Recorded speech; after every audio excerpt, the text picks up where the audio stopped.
My name is Cruz. I was born in the Bronx, New York, and I am 28 years old. I am a part-time photographer, but I also manage a clothing store here in the city. I grew up around a lot of girls and a lot of women. The men were very absent because they were working. It was a very women stayed in the house and men went out to work kind of mentality. So I grew up a lot around the beauty aspect of being Hispanic. So I was around a lot of women that did their hair a lot of women that were really in tune with being more on the feminine side. So that really added to my gayness, I guess, when I was younger. My family never really talked about my gayness until I was a little bit older. Even to this day, it's something that hasn't fully been talked about. They understand it in the best way that they can. They do ask me questions here and there, but when I was younger, I never really heard them talk about me being gay or treating me in a way. They always treated me in a way that they would treat other boys, and they noticed that I wasn't into baseball as all of my cousins were, or I wasn't into sitting down and talking about sports or talking about women like all the other guys. It was just Marcos is gonna go play with the girls and we'll just let him be. It's a huge stigma within the Dominican culture. You don't really talk about it.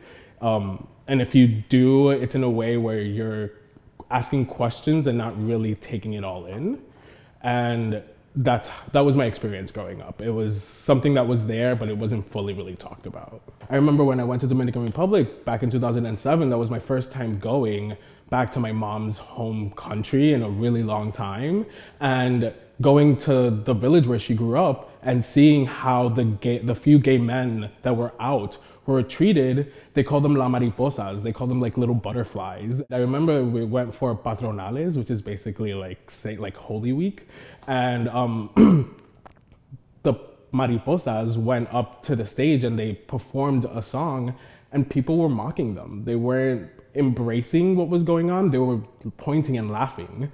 And it was very heartbreaking because it was kind of like a double-edged sword. It's like, oh my God, cool, they're up there, they're performing, but people aren't taking it seriously. It's very hard being Dominican and talking about my gayness because I don't really correlate the two. Coming out to me was like a 3 or 4 year process where I really dove into the gay aspect of it once I started learning what gay was. My family found out because my dad walked in on me with another guy in our house. And that was a very interesting scenario. I don't know at what particular time my dad actually came in because he did one of those open the door, look inside, and I guess he saw something that he shouldn't have seen or didn't really want to see, and took a step back and proceeded to call my mother because my dad was never the enforcer in the parentalship. It was always my mom. So he called my mom and my mom called me and she said, your dad just called me screaming that he found you in a very compromising position. And I acted really tough on the phone when I was really like dying inside. I was like, oh my God, my world is about to end. Because in my head, I was gonna come out and I was just gonna tell them, oh, bye guys, I'm gay, see you later. I was planning on moving out and then telling them. So for that to happen, my world just like completely shuttered. It was like a 2-year process where I went to therapy with my parents and we talked and we got to the root of things. And to this day, my parents, after getting married and after being in a relationship with my partner, they embrace it. And this is the first time that I've seen them embrace who I am when it comes to my sexual preference. Growing up gay in New York City was an eye-opening experience. A lot of people move to New York to be open and to be themselves.